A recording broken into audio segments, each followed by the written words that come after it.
Greetings. Happy Tuesday. Welcome to the Steve Deace Show here live and on demand. Merry Christmas to all of you. I am Steve Deace alongside Todd Erzin and Aaron McIntyre. We're brought to you by our friends over at Constitution Wealth. I've got a question for you. Are you ready to secure the future of American values for generations to come? Do you even know if your investments are aligned with the renewed vigor and optimism and promise many of us are feeling since the last election?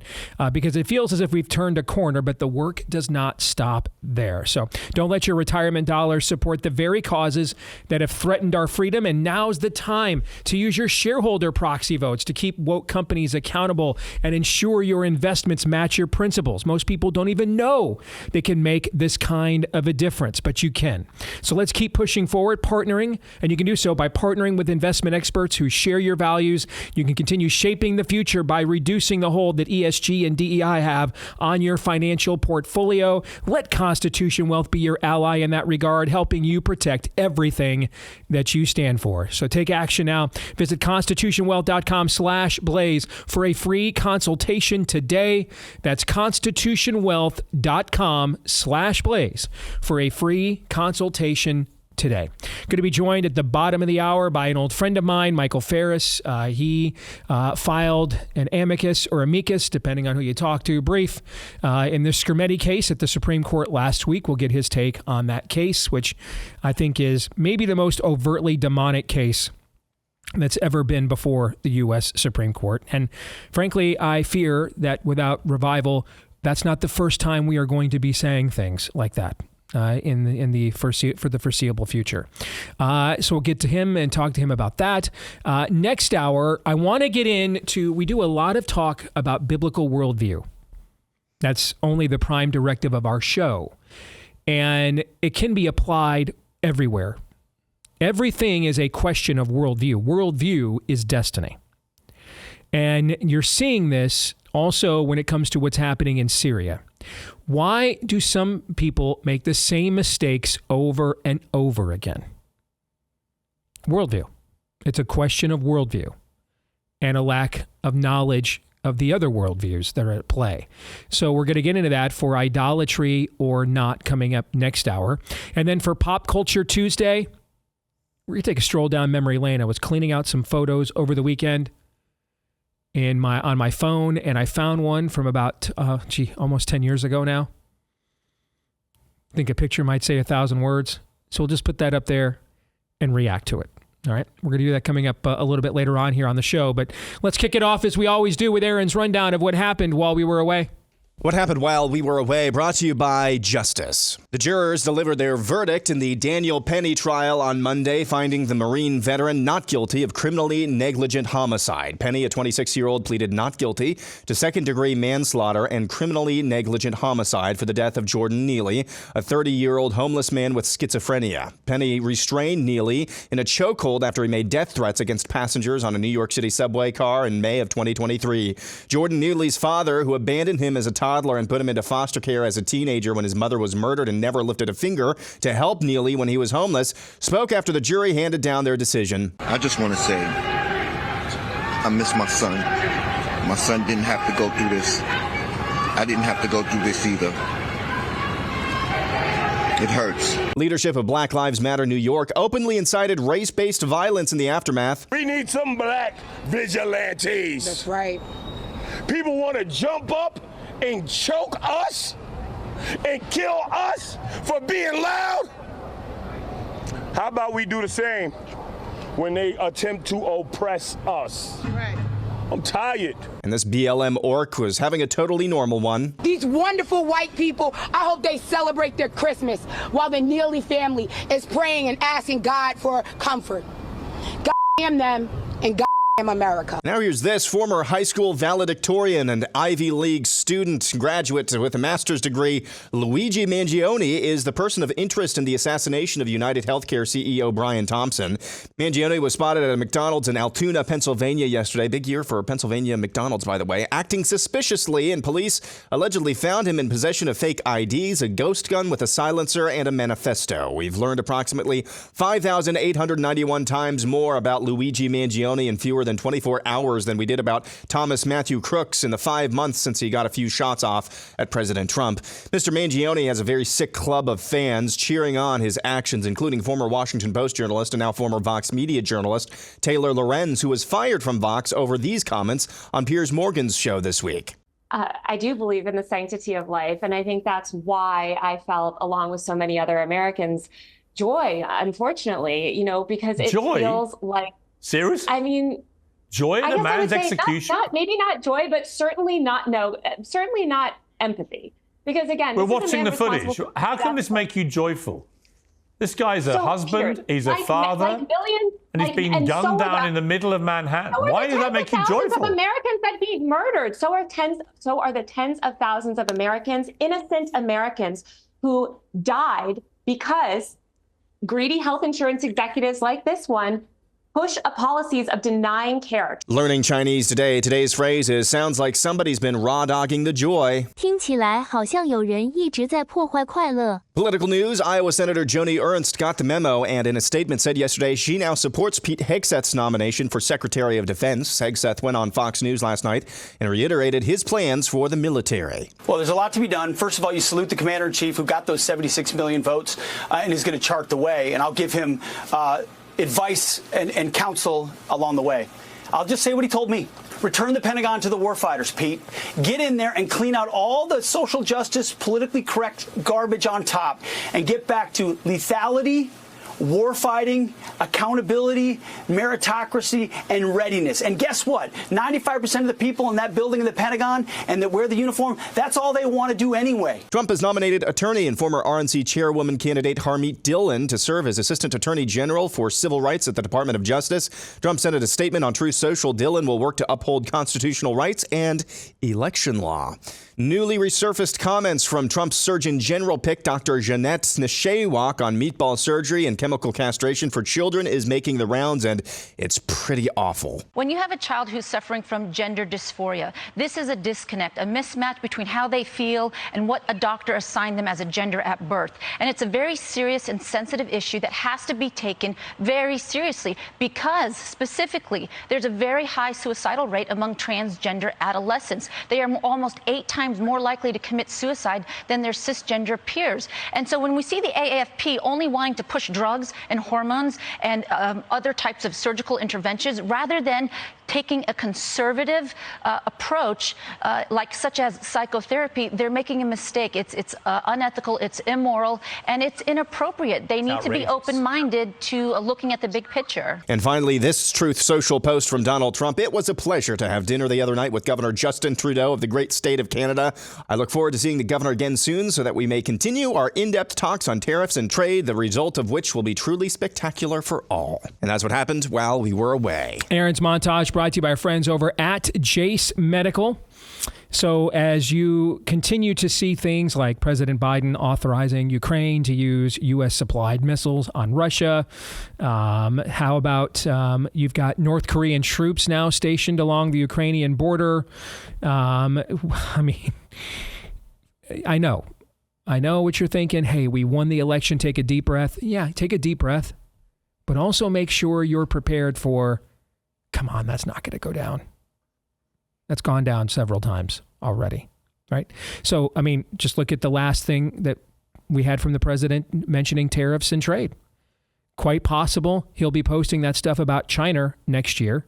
We were in a trade war with China the last time he ran because of all the things they do to abuse the relationship we have with them. Well, how might China how might they choose to counter? Well, the last time they countered by leaking a deadly virus from their own labs. Okay. The other way they may counter is about 80% of our antibiotics are manufactured in China.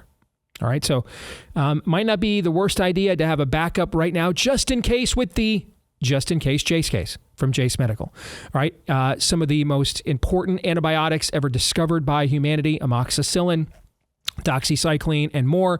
You can also expand your Jase case to customizable options that include practical things like EpiPens if you've got severe allergic allergies to certain things like, I don't know, bee venom, or even ivermectin and more as well.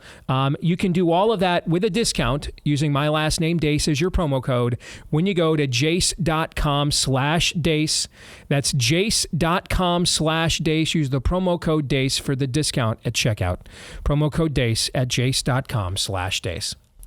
Well, man, I kind of think we should start actually on the Joni Ernst side, since we talked so much about that yesterday, and potentially, at least for now, close the loop on this. I will tell you, I'm not sure how much Ernst's statement satisfies people.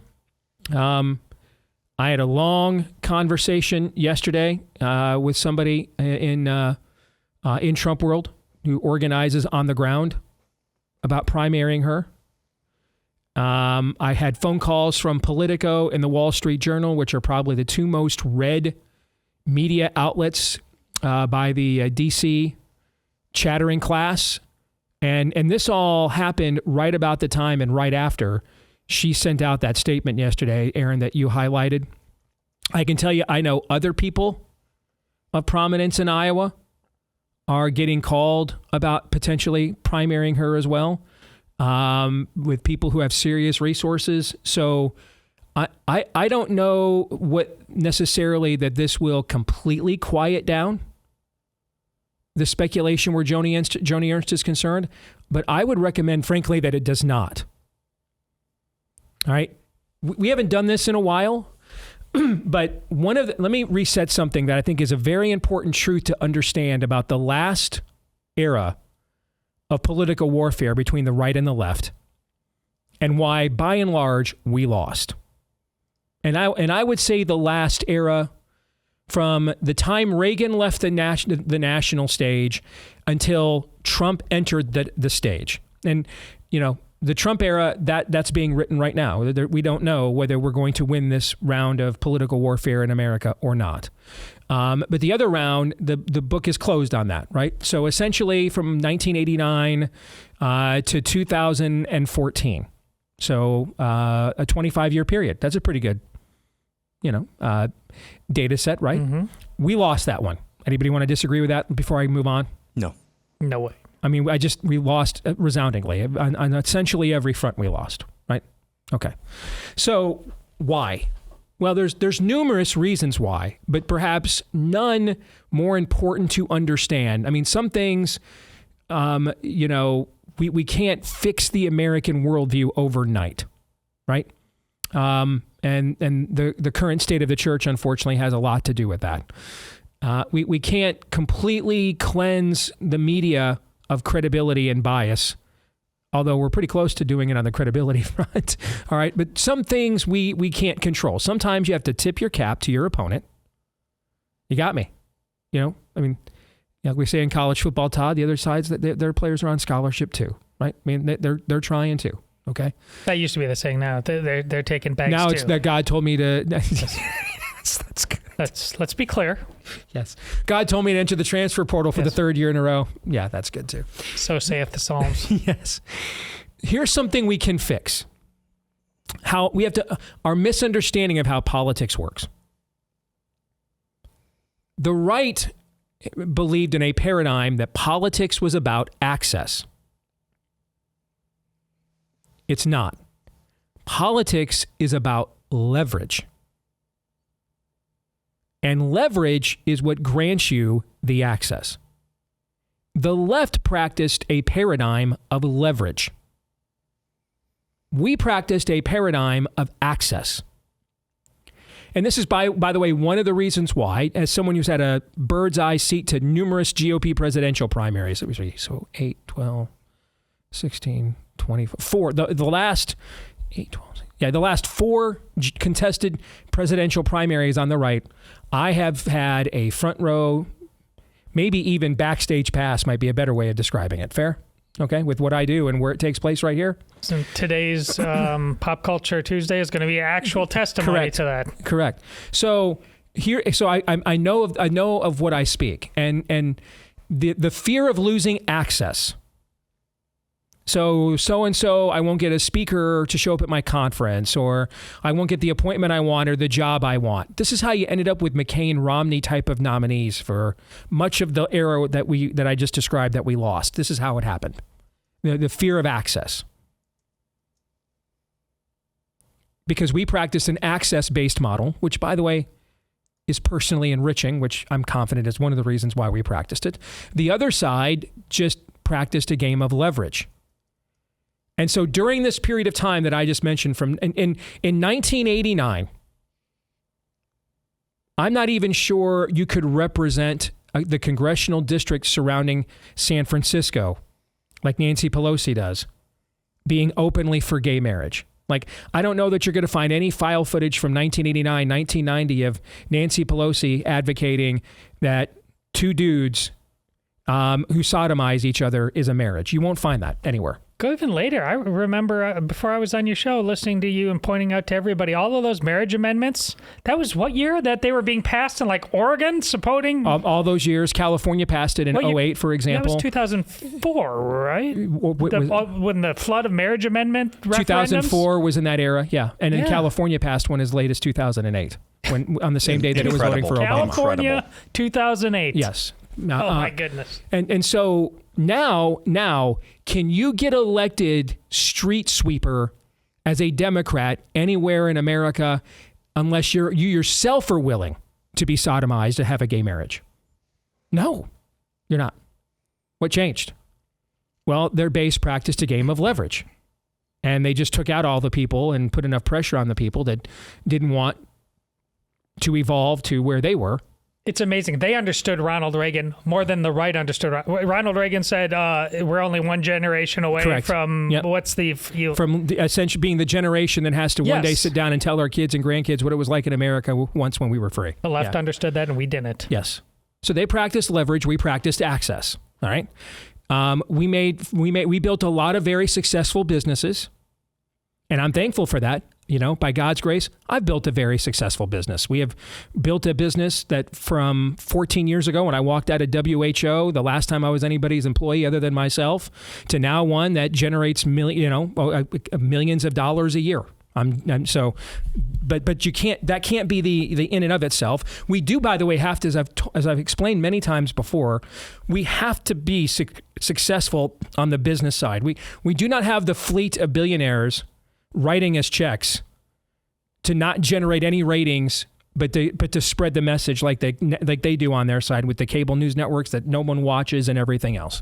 All right, we don't have those. We don't have a fleet of Miss Havishams like that. I mean, that's how do you think Elon Musk rose to such immediate, priority on the right? We've got now he's the richest man in the world, so of course there's no one else like him. But I mean, we don't have anything even approaching what they have on their side. Just understand, we're going to get outspent in elections for the foreseeable future, and dramatically so. Which means we're going to also have to be way smarter about this to make up for it. All right? And so they practiced a game of leverage. We played a paradigm of access. And what ended up happening is the Democratic Party went from Bill Clinton signing the Defense of Marriage Act into law as a national statute in 1998 to you can't get elected anywhere for anything in the Democratic Party unless you're even willing to trans your own kids in 2024. What was done and is being done right now to Joni Ernst is a game of leverage. And she appears to have caved. I mean, there's some room left if you read that statement. Yeah, it's very tepid. It's tepid. Okay, it's almost as tepid as when Mike Pence endorsed us in the Indiana primary on the Ted Cruz campaign, and then he spent the first 30 minutes on the radio talking about how much he loved Trump, and then said, "By the way, I endorsed Ted Cruz." It's a little tepid. Okay, let's be honest, but it appears that she has caved at least for the moment. Well, the leverage she has is understanding that how fickle the public is and how quickly they forget. That's right. Let me put this aside. Yes. But this is, again, where we come in. Okay? Exactly. Where we come in. And, hey, if Joni Ernst wants to generate a nice Senate pension by never speaking to me, but doing what I want her to do you think I care? Not really. I don't care. I don't care if the senator from Iowa is named Joni Ernst, Patty Hearst. I don't care. All right. DB Cooper. I don't care. Aunt Jemima, I could give a rip. Just, you're an employee, man. You're a widget. Get hired for a job. Do the damn job, or we'll put somebody else in there. All right. And it's amazing what happens when you lodge a legit threat at one of your employees that they might get fired. How they suddenly either shape up or get shipped out. Right. And she got the message. Now, is this going to be something that we can now just leave her alone? That shouldn't Or be. people like her? No. We made an example out of her, but we need to make sure that that is an example that we maintain. Now, here's the thing you have to also understand. When do you actually have leverage? When do you actually have it? Because I know there's another group of you that are going to flood my inbox with, well, I mean, Steve, that's why we didn't want to vote for Trump again. You didn't come clean. You didn't have any. You're out of leverage. We had a primary. That was the time we had leverage, correct? We had. Yes. That was the moment where we could have exerted some leverage. That was the time. I tried to do so to detriments of multiple levels of my relationships and everything else, because I thought this is the moment we had the leverage. We can't let it go, right? All right. But then what leverage do we have right now? Do you know what leverage you have right now ultimately on that with Trump? I mean, he's already appointed RFK Jr. I mean, I suppose we can continue to complain about the Surgeon General nominee. She looks pretty awful the more and more we learn. All right. But I mean, ultimately, if, maybe Trump will listen if we do that, but he already gave us Marty Makari. He already gave us Jay Bhattacharya. He already gave us RFK Jr. At this point, he might just simply say, you know what, man, 3 out of 4 ain't bad. You guys will just have to deal with it. I'm king and you're not. If he wanted to do that, he could, right? Because he is king. So it also comes down to, do you understand when you have leverage? And when you have a moment where you can exert that. If you just go around claiming you've got leverage all the time, you don't. You have to use the leverage that you actually have.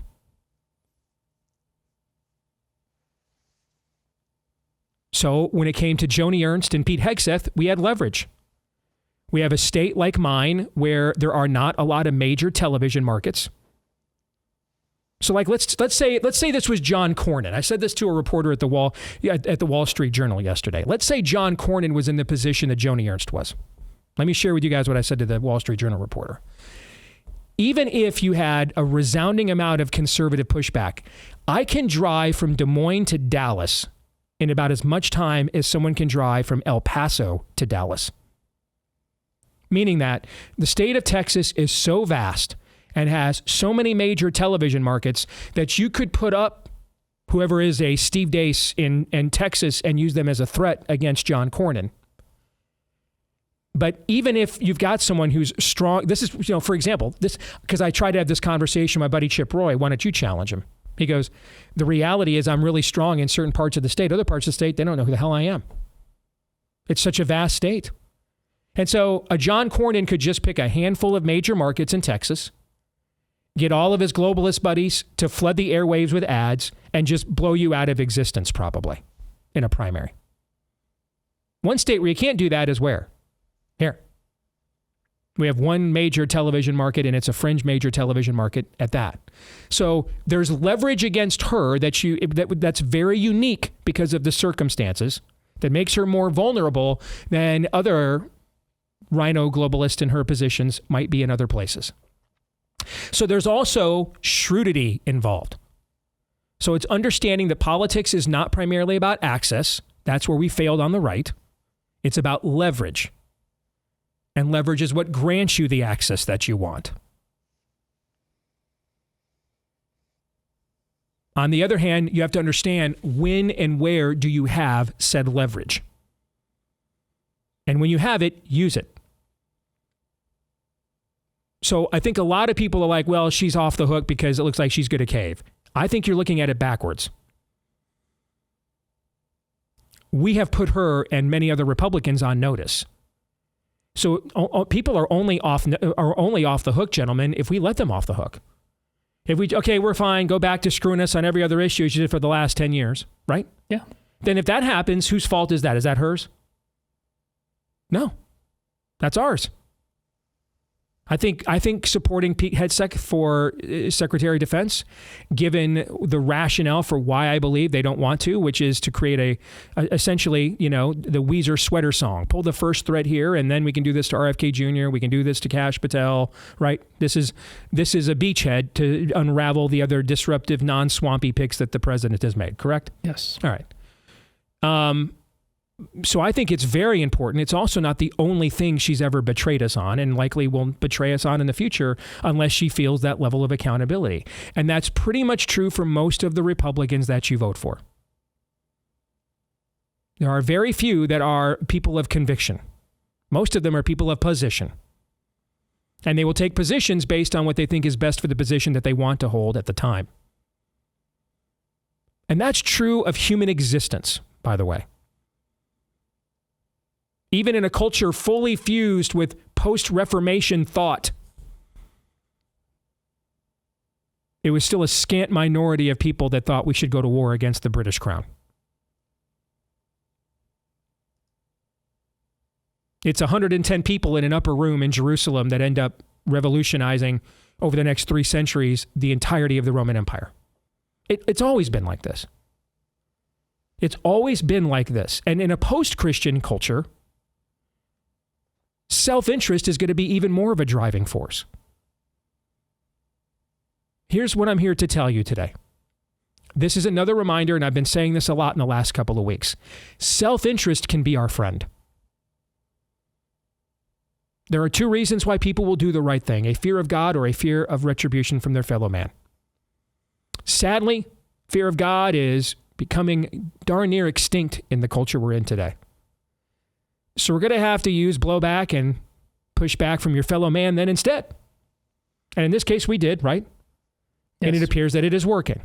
Now, she hasn't taken an official vote yet, but her position from this time yesterday when we were on the air talking about this is at the very least considerably softer, correct? Yeah. Even if it's very tepid and left herself some room, it's definitely being received as a considerable softening from 24 hours ago. So we aren't the Holy Spirit. We cannot shape people's convictions at a fundamental level. We can disciple one another. We can encourage and influence one another. But I don't have the power to make someone believe in the Word of God. That's what the Holy Spirit does. So then short of that, what power do we have? Use the leverage we have against those who are vulnerable to us to get them to do what we want, because it'll be in their self-interest to do so. I long for self-interested, grandstanding politicians to return. I would like to make self-interested, grandstanding politicians great again. We have not had them for much of the last decade or so. We've had a bunch of Republicans who would frankly rather lose elections to Democrats than lose control of the party to people like us, and just gotten routinely screwed as a result. Let's go back to grandstanding self-interest. That would be a dramatic upgrade over much of what we had the era between Reagan and Trump. That would be a dramatic upgrade, because at least we are somewhat empowered where that is concerned.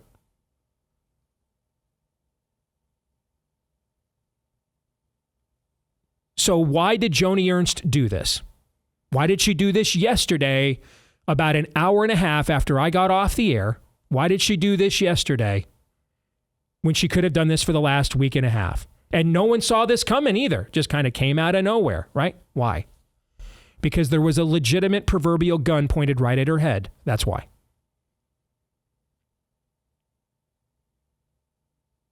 Which is precisely why I did it, even though I have 0% interest in being a United States Senator. Because there's very few people that have the name ID in our state to actually threaten her. I'm one of them, so I did. Feel a real threat. All of a sudden, they listen. So we have to remember this is a game of leverage. Where you have the leverage, use it. And in this case, we did. And it appears that she has caved. So hopefully now we've made an example out of somebody. If not, we should look forward then to teaching this example over and over again. More in a moment.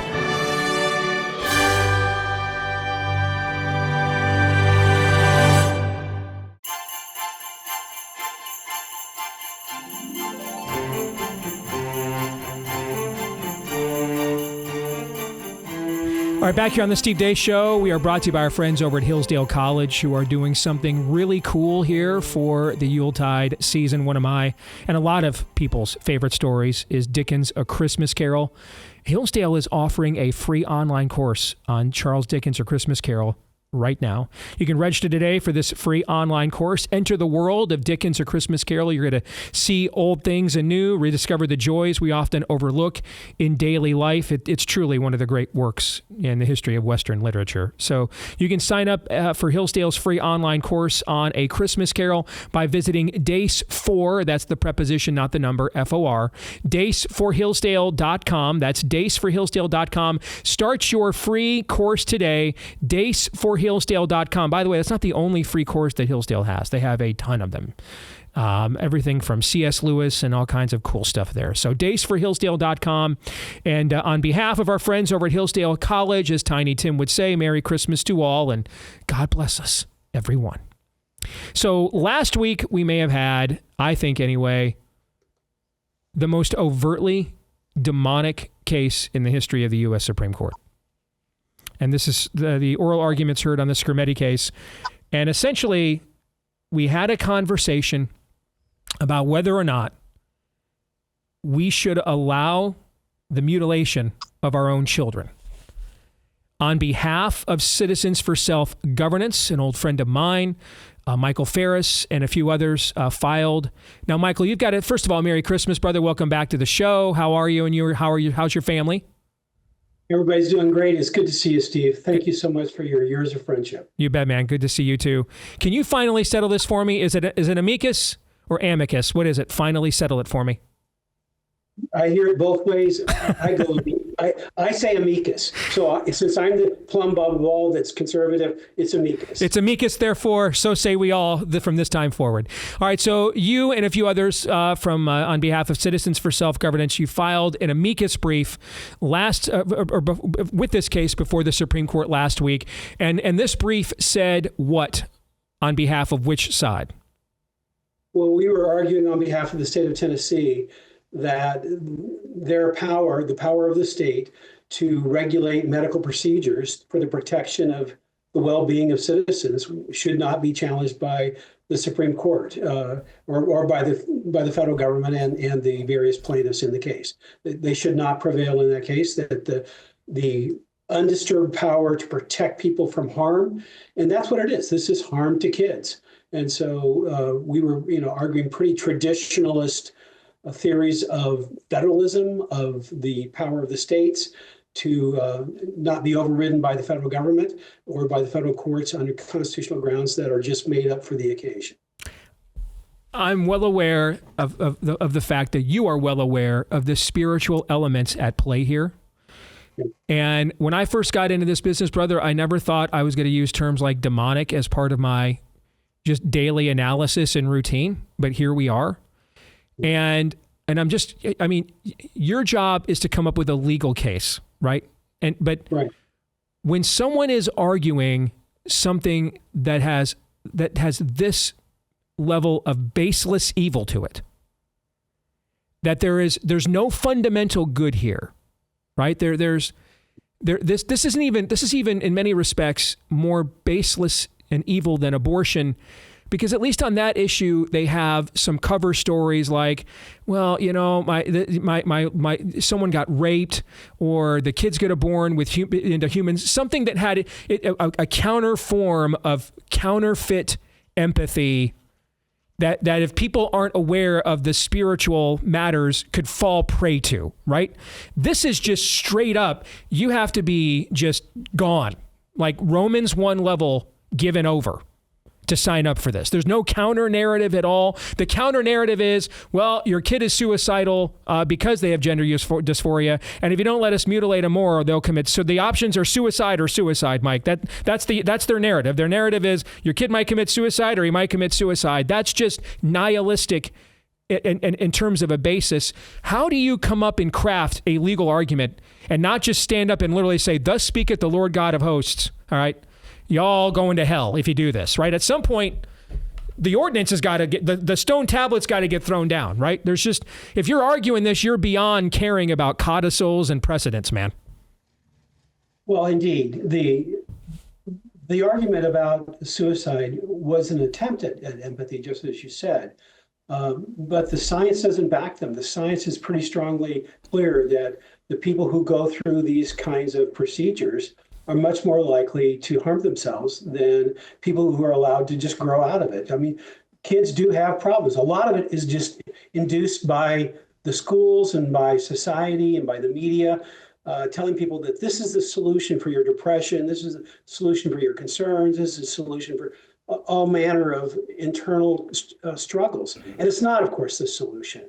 And in no other area of life would we tell them that you do this kind of thing. If a child's got anorexia, they see their body not correctly. They think that they're too fat, but in reality, they're too skinny. We try to help their mind adjust to reality. Mm-hmm. Here, we do the opposite. We say, no, we'll mutilate your body to correlate it to your troubled mind. And that's just not good. And so at some level, Steve, I guess it's a slightly different way of labeling it, but we do have to say, this is not right. There's no moral basis for it. It is wrong. It is intrinsically wrong. And the state has the power to ban that which is intrinsically wrong.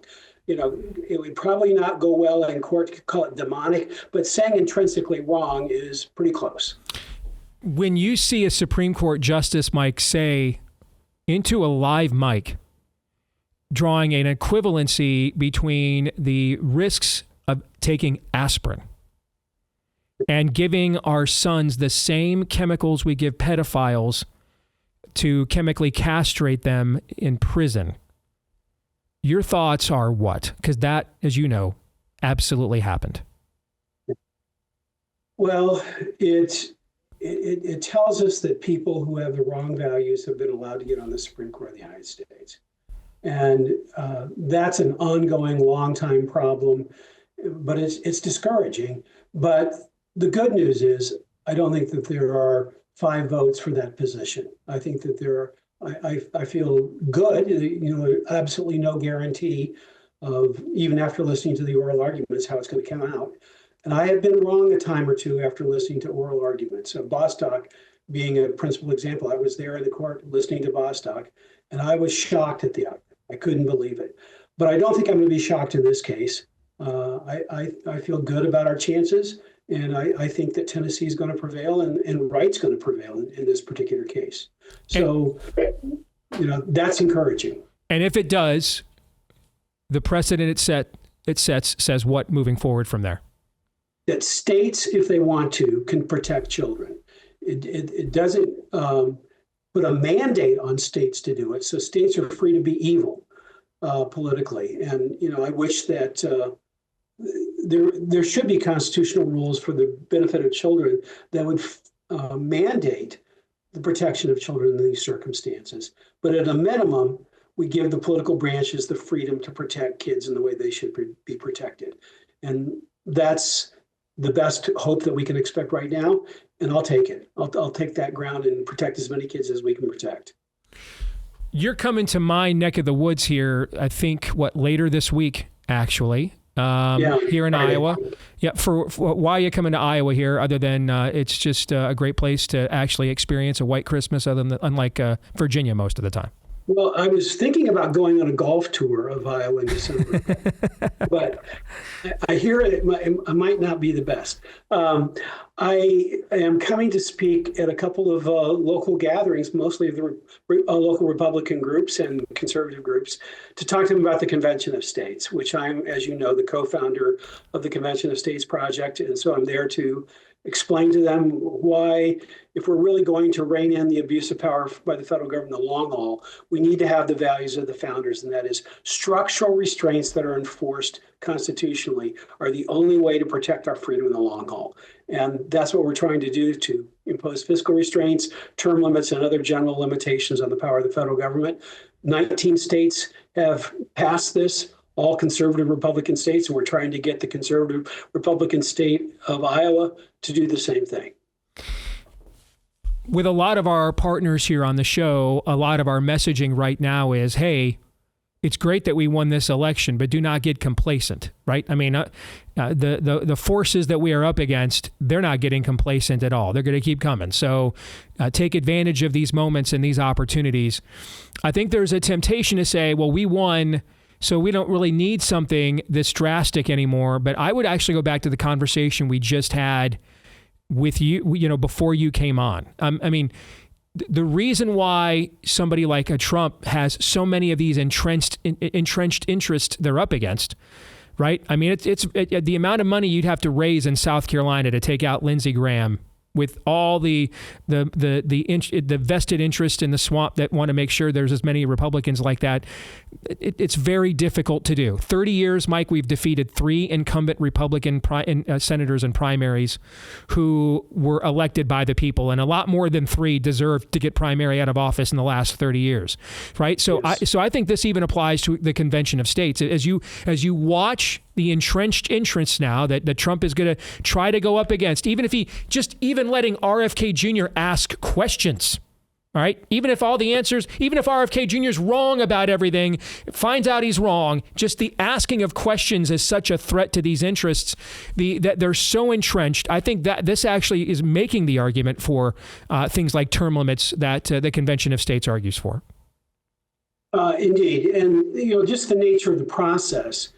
If we get to 35 states in the next couple of years, and let's say we have a convention, and in 6 months we draft 3 or 4 great amendments, it's going to take another 5 or 6 years before they all get ratified. Mm-hmm. So there's no scenario where Donald Trump is still president when this is finishing up the process. There will be somebody else. And so we're about the long haul. This is a generational level project that will last for 2 or 3 good generations. It will have 100 years of effect at a minimum. And that's the kind of structural changes the founders expected. The reason Article 5 is written the way it is George Mason said, there's going to be some day this federal government abuses its authority. And when that happens, Washington, D.C. will never propose anything that limits its own power. So no constitutional amendments limiting federal power will ever come out of Washington, D.C. The states have to have the unilateral ability to propose and ratify amendments. 2/3 of the states propose, 3/4 of the states ratify. When that happens, we've got a national level consensus justifying a constitutional amendment to rein in federal abuse of power. And if people don't think there's a federal abuse of power, well, they're just wrong. And the vast majority of Americans agree with that. The vast majority think there's abuse of power and something should be done. Well, this is the something the founders gave us. And we're 19 states out of 34 there. Iowa needs to become the 20th. What you're describing really is a scenario where election by election, our fundamental God-given rights are up for a vote. That's and you're old enough, and I'm almost old enough to remember when that was not the case, where elections were hard fought, but the margins of fundamental life that you lived differently in America likely came down to 2 or 3 economic policies that one side had compared to the other. Someone's fundamental free speech rights, for example, or whether their church was going to be open, or they could pray in public for a political position, was not something that just on a election by election basis, that level of existential, debate was not up for argumentation like it is right now. And so to me, I only see 2 options to fix that. Revival is so that we have we're a people of social compact and shared values again. Short of that, it's what you guys are offering. I don't know what the other options are to not have every election be existential and we're at each other's throats for the rest of our lives. I think you're right on both counts. And of course, revival would have to be implemented. And the way that the revival might be implemented is through a Convention of States. But nonetheless, those really are your options. Any other talk of, let's just go win a few more elections. Well, I've been reading newspapers every day since about 1957. Let me tell you, Elections matter. Elections are important, but no election by itself is going to result in the kind of change, because those are only personnel changes and policy changes. Structural changes are what the founders put a lot of stake in for the preservation of freedom. And if you don't nail down power restrictions on the federal government, they will take our freedoms, because power is the opposite of freedom. We can't have absolute power. We can't have absolute freedom. That's anarchy. But the balance is way out of whack, and we've got to move it much further in the freedom direction than is our current lot. And the only way to do that is to restrict power. And the only way to do that is with constitutional amendments written correctly that restrict the federal government's power to do a lot of things that they're doing currently that they shouldn't be doing at all. Folks, you want to learn more, you can go to conventionofstates.com, plural, conventionofstates.com. Again, head over to conventionofstates.com. And welcome to Iowa, Mike, and have a good time, brother. Good to see you again. And again, Merry Christmas to you, okay? Thank you, Steve. Merry Christmas to you and your family. All right, you bet. Thank you, sir. That's a good dude. That's done a lot of good for a long time.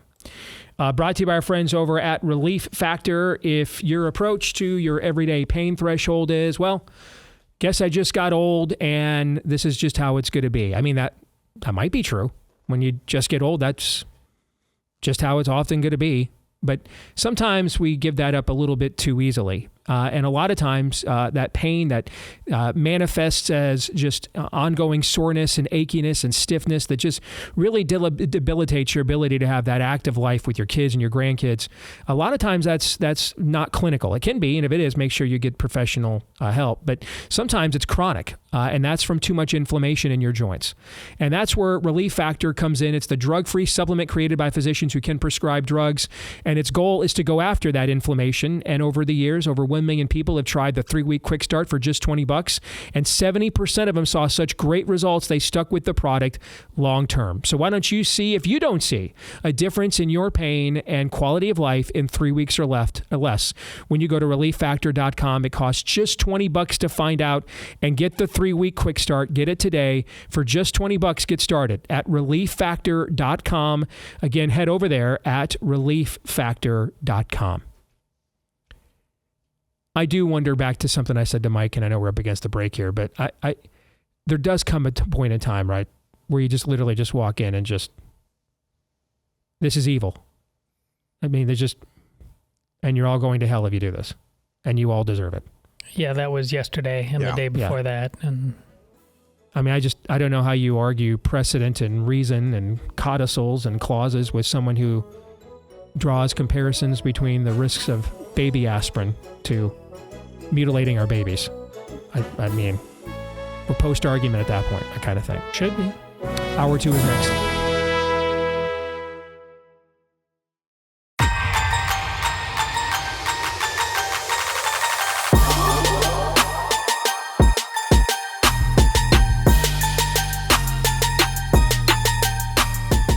All right, we're back here with Hour 2, live and on demand on Blaze TV, radio, and podcast. I'm Steve Deace with Aaron McIntyre and Todd Erzin and all of you. And you can let us know what you think about what we think via the stevedeace.com inbox. That's steve at stevedeace.com. That's how you can email us. DEACE. Like us on Facebook, MeWe, and Gab. You can follow me at Steve Deace Show on X, Instagram, and TikTok. And then also make sure to join and subscribe to our new YouTube channel as we're forced to start all over again there with all the censorship we have faced in the past. So our new YouTube channel launched just about a month or so ago at Deace Show on YouTube. Again, please go there, subscribe. It would really help the show at Deace Show on YouTube. Thank you if you have. Also, thank you if you're a podcast listener. Please do this if you've yet to do so. Leave us a 5-star review on the podcast platform of your choice. So many of you have, and we are grateful for each and every single one of them. So thank you for that. You can also hit subscribe, or if you're on iTunes, follow, and that will assure that every time we do a new episode of this show, it will show up in your feed every single time. And we're thankful for all of you that have done that for us too. Also thankful for companies like Patriot Mobile that don't just give us a great product. That's the first mission, right? Is a great product. Do the great product thing first, okay? And then once you've got that down, then you can get on mission with that product. And they are at Patriot Mobile. As I've mentioned before, I did 3 conference speaking gigs this year: Pigeon Forge, Tennessee in June, Des Moines in July, Fort Worth, Tennessee in October. And at all 3 of those, Patriot Mobile was one of the sponsors to make that event happen. So just one example that I can firsthand testify to, when we have been telling you for years, they take the resources we bless them with and then pour them back into our value system.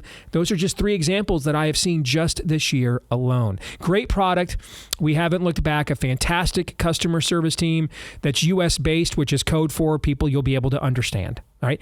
And if you want to make the switch today, they've got all kinds of perks once you're a member. For example, there's multiple networks within their main hub. So if you need to switch networks at any time within that hub, you can do so for free.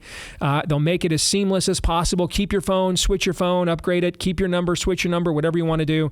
They'll upgrade it just for you and your family's needs when you go to patriotmobile.com/Steve. And if you use the offer code Steve, they'll give you a free month of service to get you started. All right. So a free month of service to get you started with the offer code Steve at patriotmobile.com/Steve. Again, that's patriotmobile.com/Steve. Use the offer code Steve for the free month of service to get you started.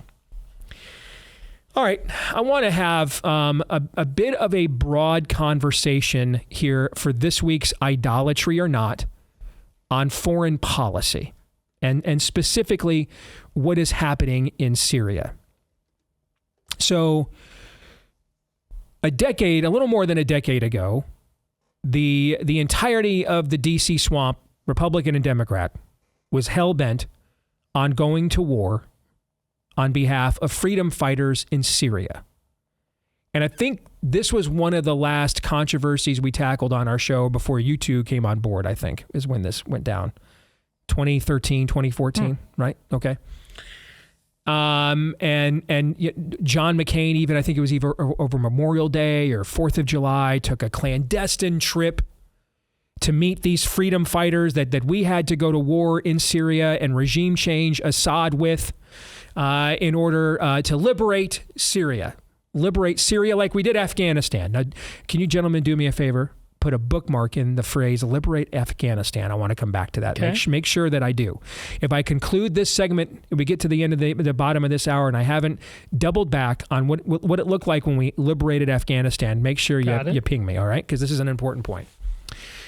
Until it was discovered, I want to say Rand Paul was the one who discovered at the time that the picture John McCain took with several of these freedom fighters that he had gone clandestine into Syria to give moral support to were actually Al-Qaeda.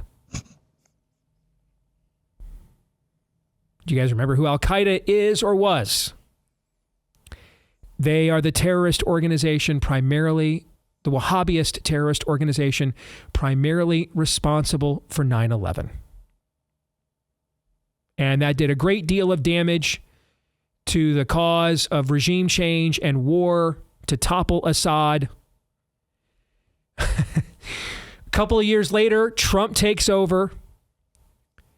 And because Trump has a way more transactional view of the Middle East as opposed to a utopian one, works with Assad to get rid of an Al-Qaeda offshoot group known as ISIS. ISIS was born out of Al-Qaeda. They're like they're like the you guys don't want to kill enough people. So ISIS is like they were the Wahhabist purists. All right, your body count is too low. Okay, and so within a few years, we went from Assad must go, and we must pump up these freedom fighters that turned out to be Al-Qaeda, to we are currently working with Assad to wipe out ISIS. And it worked. They were largely wiped out. Not completely, but the threat that they were, the clear and present danger they were at that time no longer exists. Now, how does this happen? Well, and how do you see people making the same arguments over and over again no matter the fact that they've been proven wrong many times? Well, there's two reasons. One, I mean, that people get rich off war. It's one of the great industries of human history. So we need to just stipulate that up front, correct? Yep. Now, who on the show here is a pacifist? I'm not. In fact, we actually believe pacifism is heterodoxy to heretical. But we also believe that there has to be some parameters for what is and what isn't a just war, right? Right. And if only God had given us an institution that could help humanity walk through such great ethical quandaries and navigate them and help them to stay on a narrow road of righteousness. But alas, he didn't think of that, did he? Oh, wait, he did. And there actually is such teaching. Now, you probably haven't heard it because if you go to a church, because most of our churches don't do this thing called teaching anymore, right? But we do have this rubric. It's called just war theory. And maybe at some point in the future, when the moment calls for it, we will walk through the precepts of just war theory. I did it at the time over war in Syria. I even wrote a piece for Town Hall at the time because I was on Salem at that time. That's Town Hall is their company. Just pointing out and on my show and in print that toppling Assad did not line up with just war theory. Now, at any point, did I say Bashir al-Assad was a swell dude? Nope. No. Were you guys taught to sing for He's a Jolly Good Fellow to Bashir Assad when you guys came working here on this program? No. You guys, did I give you guys a religious exemption or did you have to wear the Bashir al-Assad underoos here on the show as well? I can't remember. Are you wearing yours now, in fact, Todd? There were no underoos. There were no underoos. Okay. So what we're dealing with here, don't underestimate how much of this is just, well, I'm frankly in the back pocket of defense contractors and I got to eat, right? We got that needs to be acknowledged. Sure. Okay.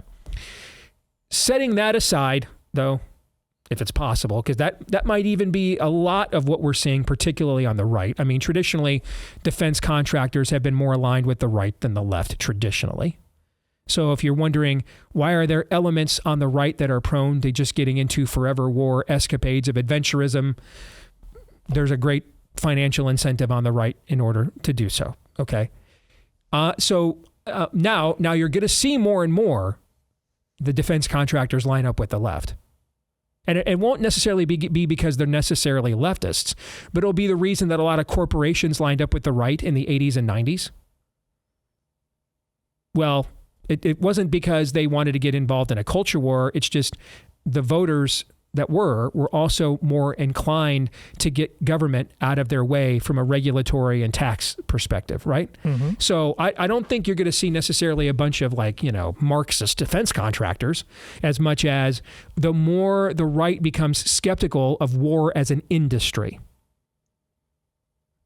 rather than the defense and preservation of a cause or a people, they're going to gravitate politically to the side that is fine giving them forever war, albeit for different reasons necessarily than they're interested in it. Fair? Mm-hmm. Politics does make for strange bedfellows after all. What you see on the left, and this does include an element of Republicans, because when it comes to foreign policy, progressivism has infiltrated both sides. What you see here is a blindness of worldview. So if we take away, well, there's just a hell of a lot of money to be made in this, and take that off the table, what's the motivations that are left? We have a worldview problem. And worldview ultimately is destiny. Even if you're doing this just to enrich yourself, that's a worldview issue.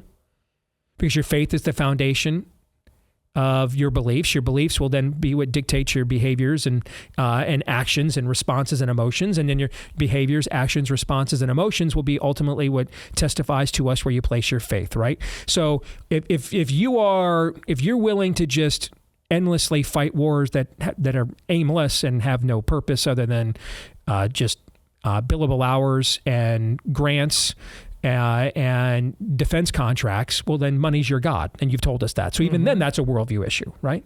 Okay. But in the other case, it is a misunderstanding of the world. It's a misunderstanding of human nature. It's a misunderstanding of the forces that are at play. And it's a misunderstanding of really just history. In some cases, it'll be ignorance. I mean, we're not doing a lot of teaching in the schools of history. We're doing about as much teaching in the schools of history these days as we're doing of theology in the churches, right? Getting a lot of trans history. Yeah. Which is another way of saying we're not doing a lot of either one of them, all right? So some of the things I'm going to say here in a few minutes may seem like what you talking about, Willis, to you. Like, well, no one taught me that. We know. It's not your fault. We're here to correct the record as best we can. We're just one show in Iowa, though we can't do it all. Right? For others, it's not an ignorance of history. It's an ignoring of it. It's a belief that I can ignore it. That I'm the shaper of history. That my belief system is actually what determines a history. And another way of saying that is ye be like God. So whether it's mammon, I'm just forever war for mammon. Whether it's because I have a utopian view of the world that's out of touch of reality. In both cases, I am guilty of idolatry. I'm guilty of idolatry in both cases. I've either made money my God, or I've made myself God. In either case, I'm an idolater. We cannot escape worldview anywhere and at any time. Everywhere and at every time, worldview will be destiny. Always. We say on our show, people are people. They're not algorithms. They're not equations. People are complicated, right? And we often use that when it comes to one side of an argument. I mean, how do people that suddenly seem like they get it right all the time just blow something bigly, right? A lot of you think that about us, all on a frequent basis, back and forth. But it works the other way too. It works both ways. Those same complications can cause within human nature and realities of human nature can cause us to be really smart from an IQ level, but ultimately just completely moronic in applying what any of that knowledge actually means. Case in point. Let me start here by picking on my own tribe. All right. There is what you can see with what's going on right now in Syria is you're seeing some people who've never posted about the plight of Syrian Christians ever before suddenly have a great concern. I mean, they might be. It's entirely possible, right? I mean, there really wasn't a reason to have a conversation at most of your dinner tables on a daily basis about the plight of Syrian Christians until you just saw essentially the Syrian version of the Ayatollahs take over the country. So that could be the case, right? Mm-hmm. Okay. But were Christians in Syria just living a great life a week ago? Like, think about where you would go as a believer to get away and feel like, I could really just kind of get away and get closer to Christ. Damascus high on your list? No, not to be fair. There's not a lot of places, including San Francisco, that are high on the list. But you're correct. There's not a lot of. No. I mean, I don't know. I mean, David Barton takes people everywhere else on heritage tours, but I don't think he's taking people to one to Damascus. And then when before you got off the plane, David got everybody together and said, all right, and make sure to scream Jesus is Lord as loud as you can everywhere you go. Probably not, right? Were Christians in Syria living a great life a week and a half ago under Assad? Was it like a destination place for believers? to truly live out the advancement of the Christian religion, as the Puritans, the Pilgrims put in their Mayflower Charter here when they landed at Plymouth Rock? No, it was not. Yet there's this strange new sudden concern for Syrian Christians.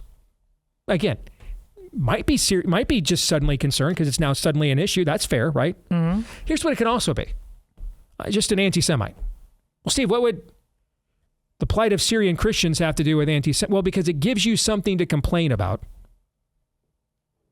and blame Israel for that they have absolutely nothing to do with, while avoiding just saying, I don't like the Jews. I just don't have to say that.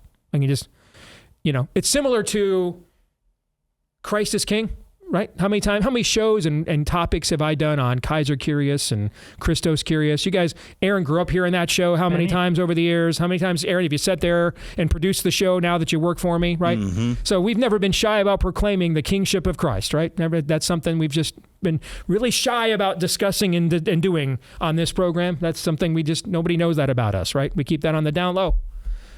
We just chill about it? We do not. No, we do not. On the other hand, a group of people suddenly decided earlier this year they had a renewed interest that they never expressed previously, and there was really nothing else in their lives to tell us that they actually were expressing it at any point, privately or publicly, in declaring such. And it just so happened to coincide with a very nasty and public divorce between two Daily Wire hosts, one of them being a non-Messianic Jew, right? Also, they added the blue laser eyes. Don't forget that. That's true. Again, it's entirely... Hey, I know what it's like as a baby Christian to lose a job.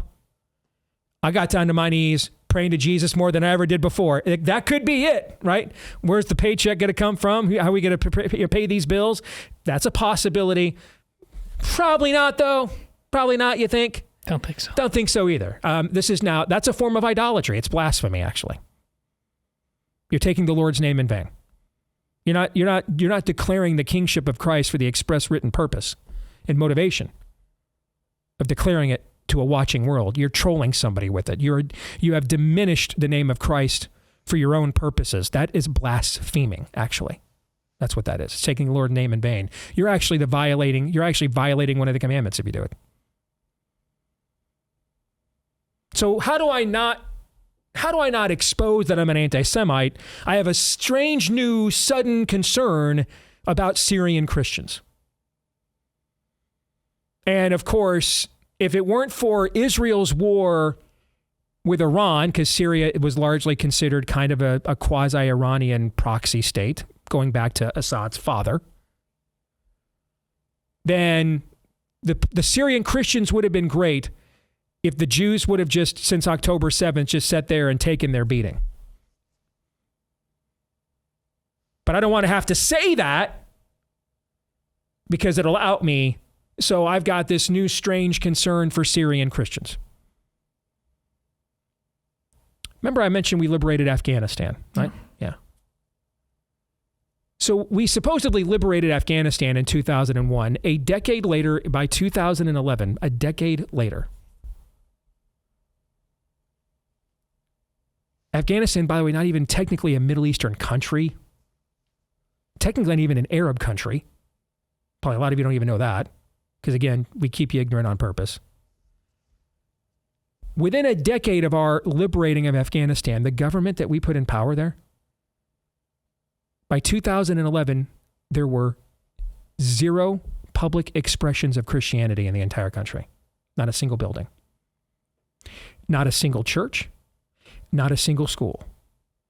The Taliban actually had more tolerance for Christianity than the government we installed did. Now, did the Taliban have tolerance for Christianity? No. No. So was it great for Christians under the Taliban? No. No. Was it great for Christians, though, after the Taliban with the government we installed? No. Was it great for Christians in Syria under Assad? No. Will it be great for them under the Syrian Ayatollahs? No. No. Are there widespread differences between Syria and, as a country, wholly Arab, and Afghanistan, not really Arab? Yeah. Syria in the heart of the Middle East, Afghanistan just kind of on the fringes of it. Yeah. What do they have in common? Islam. The worldview. They have the worldview in common. So all we did was just set up another Islamist regime that would just terrorize Christians. That's what. Congratulations, that's what you liberated Afghanistan for. And that's almost 15 years or more than 10 years before we just left a bunch of people there behind. Long before that, we helped eradicate Christianity from Afghanistan. So I don't know if anybody's a threat to the safety of Christians in the Middle East. Sadly, it appears it's more my own country than Israel at this point. Now, did I say that Israel is blameless, that they're without criticism? In fact, we said here throughout the year 2020, and I was pretty poignantly critical of Israeli policy during much of that year, was I not? Yeah. But let me tell you what Israel has to do with the plight of the Syrian Christian. And you can quote me on this. Bupkis. Absolute friggin' bupkis. Nothing. But you do you, because it's better than just telling us you're an anti-Semite. Although it's much less honest. Our liberation of Afghanistan eliminated Christianity in the country. The Taliban couldn't even do that. We did it for them. From the public square, anyway. And this is because we refuse to understand the region and its driving worldview, which is Islam. And it's because of Islam that I keep telling you, you don't have to believe in premillennial dispensational eschatology to be pro-Israel whatsoever. Well, Steve, I read this paleo-conservative book, and it told me that if we weren't so closely aligned with Israel, then these Middle Eastern countries would just leave us alone and stuff. Whoever wrote that is a moron. For 1,838 years, no country named Israel existed on the earth. For 1,220 of those years, we had Islam. Gentlemen, I ask, during the period of time, there was no Jewish beachhead homeland established anywhere in the Islamic world. How were relations during that time between the Christian West and Islam? How were they? Very comfortable, very serene. Correct. Just pleasant Valley Sunday. We were just exchanging. Our kids were marrying their kids to seal the covenant, right? A lot of intermarriage going on, just a lot of sharing of civilization. It went great, correct? That's what the Crusades really were, Steve. It was just a hipster party. Correct. Really, we were down to one last timeshare in Jerusalem, and they didn't want to leave when their time was up, and it was our turn because we had been sharing this thing peacefully for how many decades, right? Yes. It's just a scam. It's not true. Based on history, if Israel didn't exist, what would Islam think about the Christian West? Exactly what it thought for the 1,200 years there wasn't in Israel. Muhammad spent the last 20 years of his life fighting a war with somebody. From its very inception, it's been a warrior religion. There have been 1,200 years, 1,400 years now of Islam on this earth. There's never been a time that it wasn't at war with itself or with the rest of the world. Well into the 20th century, there was an empire called the Ottoman Empire. Who were they? The Turks. What did they do? Conquered the other Muslims and subjugated them. Went all throughout the Middle East and North Africa like Egypt and just conquered the other Muslims and subjugated them under themselves. It's inherent to the worldview. It's right there in all of the writings of the religion. The various hadiths, that's right, there's more than one hadith. You probably don't know that either. There's various hadiths. It's right there in the Quran. It's right there in the life story of Muhammad. Christians and Muslims worship the same God. Well, one religion's founder died killing other people. The other religion's founder gave up his life for people. Other than that, totally the same. Just the similarities just are boundless. Limitless, in fact.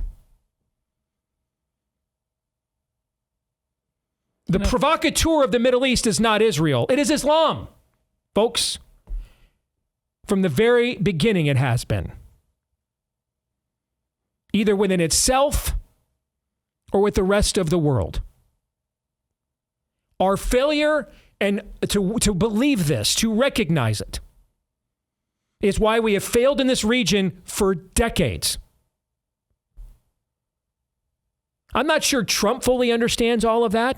What Trump does understand, though, is human nature. And the reason why he had successes there that others did not is because he just dealt with people at a craven-based nature, just a transactional nature. Hey, we don't really care about your history, traditions, any of that. You guys want to make money with us? You're in. No? Fine. Then leave us alone. We'll do the same to you. If not, I got more Moabs than you. That was pretty much the Trump foreign policy in the Middle East, right? Pretty much the speech he gave in Riyadh, Saudi Arabia, pretty much what he did for 4 years. It was certainly there. And again, I don't know how much of the history of all this that Trump even understands if we sit down with him one-on-one, but at least he understood human nature, and that's why he made progress there no one else has.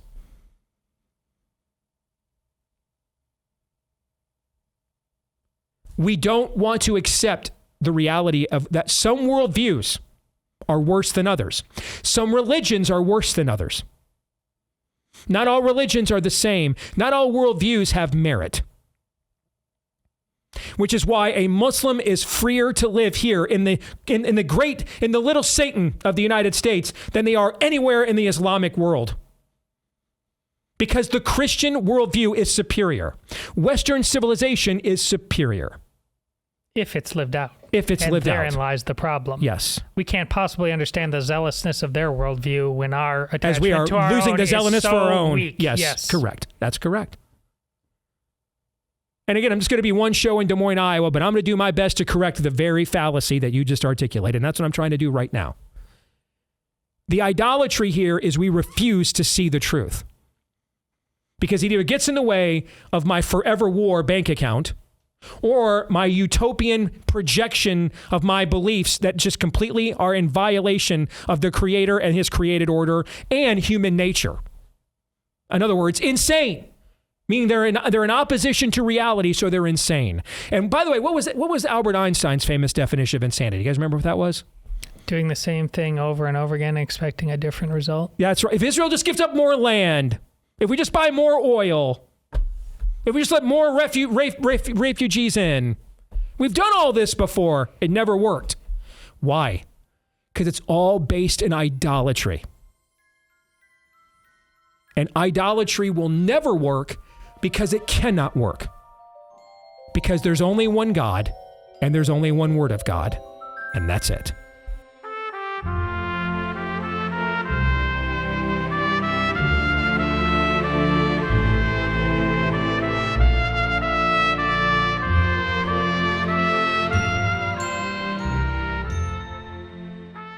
You know, this Christmas, as we celebrate the gift of life, you have an opportunity to share that same gift with a mom and her baby.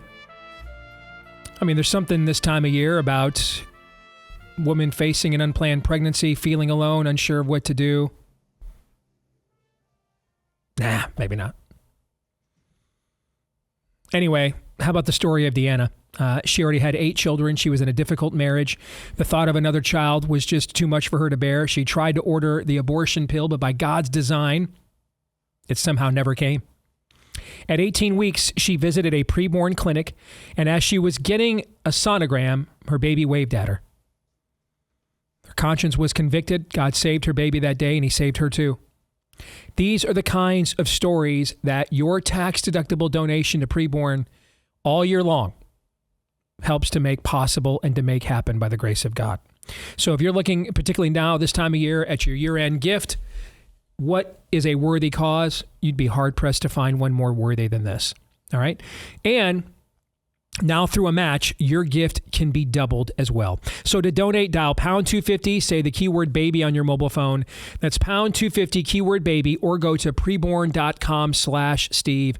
Again, that's preborn.com/Steve. Make that donation today for as little as $28. You can fund an ultrasound that could save a life today.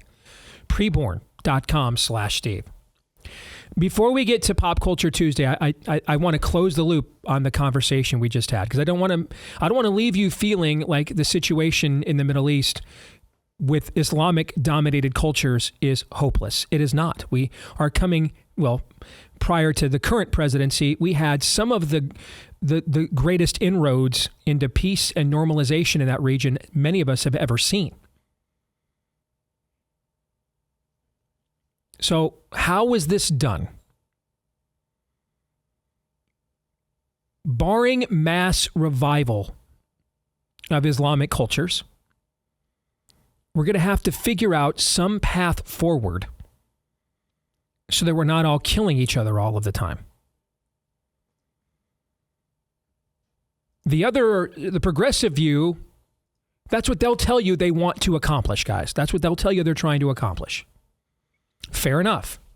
Let's just simply look at, let's do what we do on our show all the time. Let's just look at the data then, right?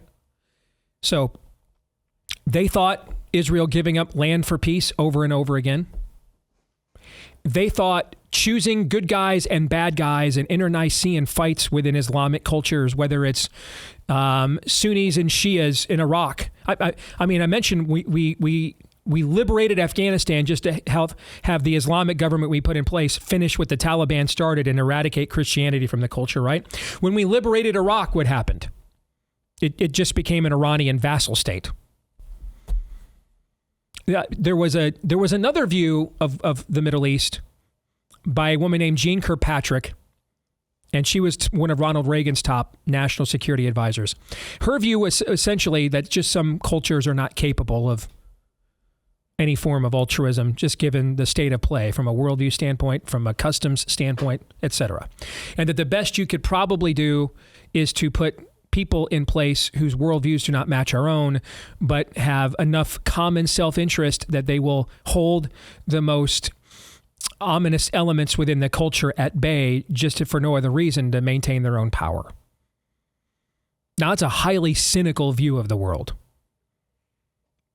Now, that might be going too far the other way, too cynical, but it's much closer to reality than the progressive view.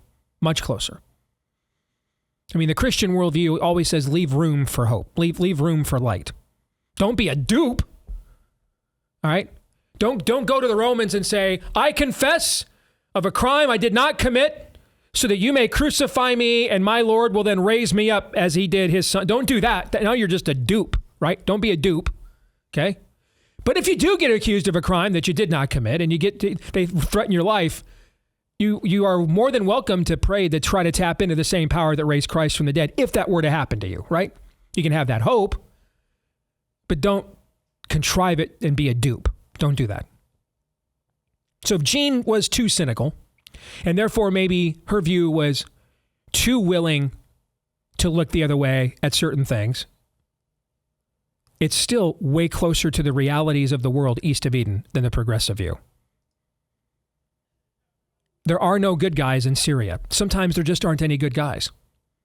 And when you're dealing with cultures dominated by Islam, that's going to be, frankly, most of the time. Most of the time, that's going to be the case. Because whether it's the Turks subjugating their fellow Muslims, or Muslims starting with Saladin and for the next how many centuries trying to subjugate us, subjugation's just kind of inherent to Islam. After all right, the name Islam means submission. Subjugation's just kind of inherent to the religion.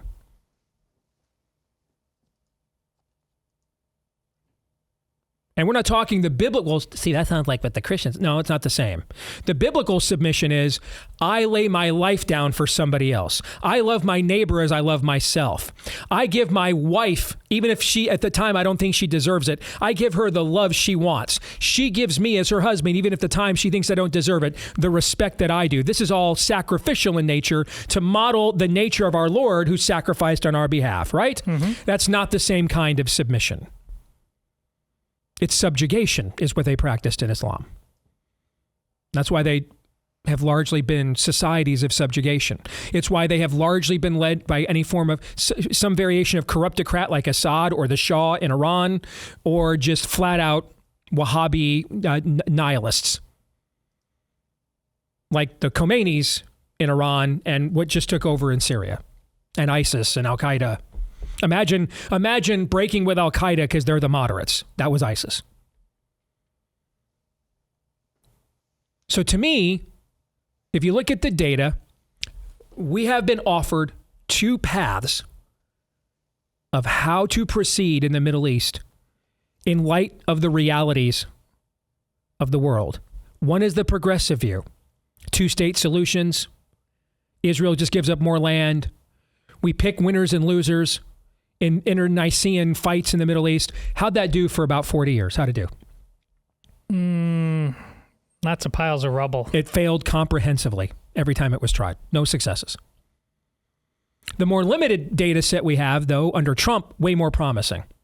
How about we just appeal to people's craven natures and tell them, you stay out of our way, we'll stay out of yours.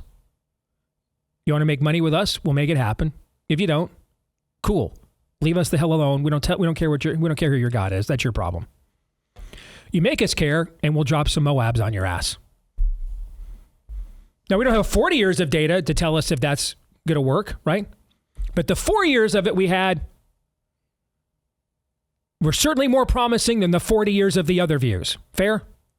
Fair. So my humble suggestion is,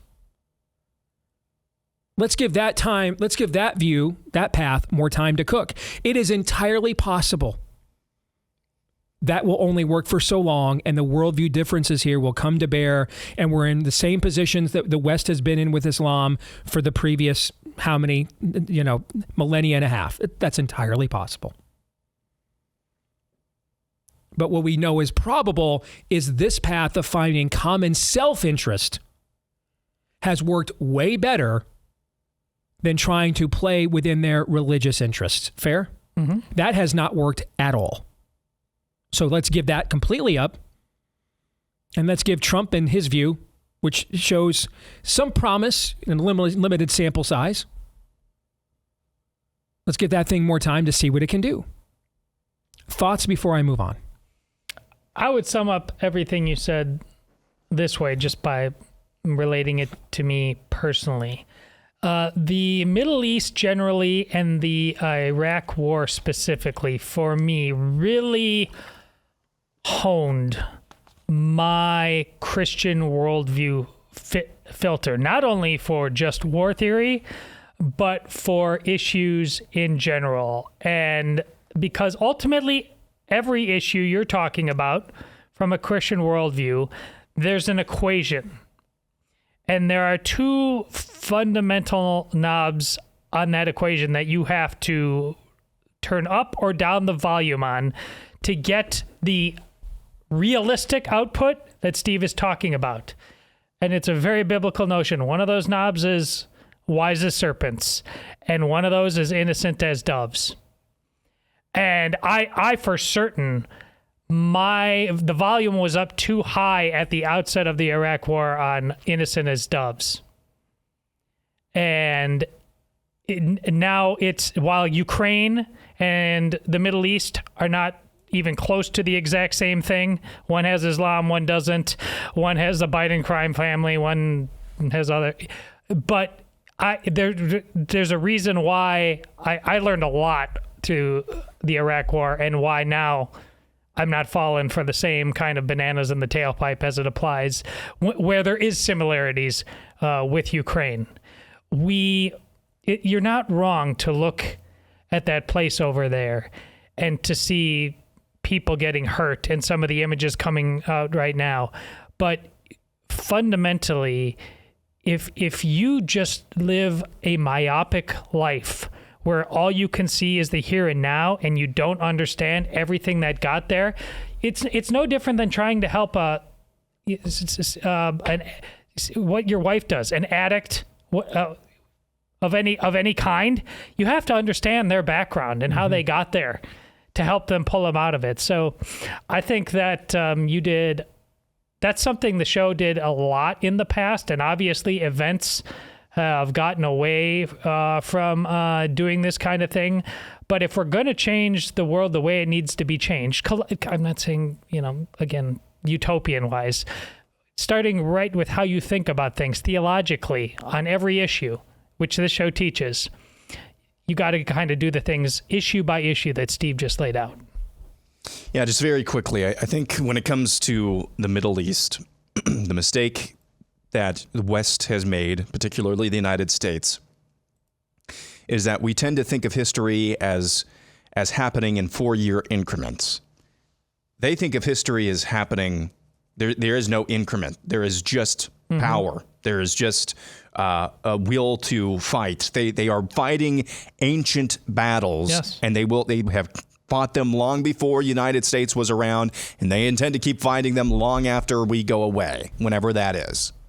But we don't think that way. We just think in 4-year increments, and that has plagued us over there. Well said. All right, before we move on to an abbreviated Pop Culture Tuesday, and since it's an entirely self-serving topic, this may be providentially worked out that it probably needs to be abbreviated. All right. A word about our friends at Real Estate Agents I Trust in these unprecedented times. Bing. Make sure if you're going to go in, take advantage of lowering interest rates, and especially with winter coming, maybe some desperate sellers out there, right? Make sure you've still got an agent that can help you navigate what is still a very complicated Let's Go Brandon real estate market. The good news is we've got one for you, and the name makes it as simple as possible to find them. Just go to realestateagentsitrust.com. It's a database that we have put together here at The Blaze of people that are agents, many of them from within this audience all over the country, whose track records of success have been verified, and that's why we recommend them to you. And a lot of times, because they're from this audience, you've got values in common with them too, so another reason to trust them. All right, whether it's across the country, whether it's just across town, they'll get you where you want to go, which is across the finish line with the W at realestateagentsitrust.com. That's realestateagentsitrust.com. All right, very abbreviated Pop Culture Tuesday. I was cleaning out some old photos on my phone over the weekend, and I found this bad boy from 2015. And this was Donald Trump's very first presidential campaign event. It was right here in Iowa. Wade Sherman? Yep, Yeah. Wade Sherman. Yeah. Yep. And I took that picture, I think. I think you did. And he bypassed all of the national media to give me an exclusive interview after his first campaign talk. This was back at the time that he was trying to woo me and get my support. All right. And the national media is looking at me like, you know, the famous line from Butch Cassidy and the Sundance Kid, who are these guys? Right? Who the bleep is this guy? Right? Who's Deace in Iowa? Why does it fit into Pop Culture Tuesday? Because at this point in time, Donald Trump is a pop culture icon. He has the most watched reality show on television. He's maybe the most famous man in the world, one of the most liked celebrities in the world. Much of the media still does not believe he's going to really do this. I know, because right after this event, and they saw him talking to me, a bunch of them started calling me. And they did not think it was real. In fairness to them, he made it look in 2012 like he was going to run. Brought my buddy Bob Vanderplatz out there to Trump Tower, him and Michael Cohen, to, schmooze him, and then out of nowhere decided not to run. So there was precedent for Trump, saber rattling here and then not following through. But I knew, because him and I had already been talking about this for nearly 2 years at this point, that he was very serious about it. But at this point in time, still, the media did not believe he was serious about it. And from this hallway, I thought it'd be fun just to take a minute or two and think about, from this hallway in downtown Des Moines, Iowa, in January of 2015, everything that has transpired with that gentleman in the last decade, it's incredible. Regardless of what you think about him or whether you voted for him once, twice, thrice, never. All right. It's truly one of the most remarkable, it's one of the most remarkable stories in American history and in modern history. It's incredible, frankly. Yeah, that is the first month right there. I worked for you. It's now 10 years. Yeah. It's a decade. And it started, it's been the whole thing. Who would have thought? Yeah, I'm signing up for the Trump biography tour, but that's what everybody's political life has been for a decade. Yes. See, this is why I led the montage the morning after the election, if there was one. I think there was. But this is why I led with what I said, which is basically what you just said. One of the most amazing stories in American, at the very least, modern American history. Those of you who fail to recognize that, even if you still hate the dude's guts, if you fail to recognize it, you're just not going to make it in this era. You're just not going to make it. It is. Can you imagine going back, Todd, and telling ourselves, sitting there talking to a guy that most of America just knew as a reality TV star, that in the next 10 years, he will be the most consequential political figure in this country so far of this century? Uh-huh. That we will see unprecedented lengths gone to be rid of him, both in terms of lawfare, just flat out trying to kill him. Mm-hmm. The amount of people who will debase themselves, on the other hand, on the other side, in support of him, right? That, I mean, just, we had no idea. None. No, how could anybody have any idea? NBC yesterday, you know, with the show. Yep. He made people money. Nah, that could never happen. It's absolutely remarkable. It is. We're going to stick around and do overtime. We're going to talk about Daniel Penny and what that case means moving forward. For the rest of you, we'll see you tomorrow, noon to 2 Eastern after Glenn Beck. Until then, Romans 8:28.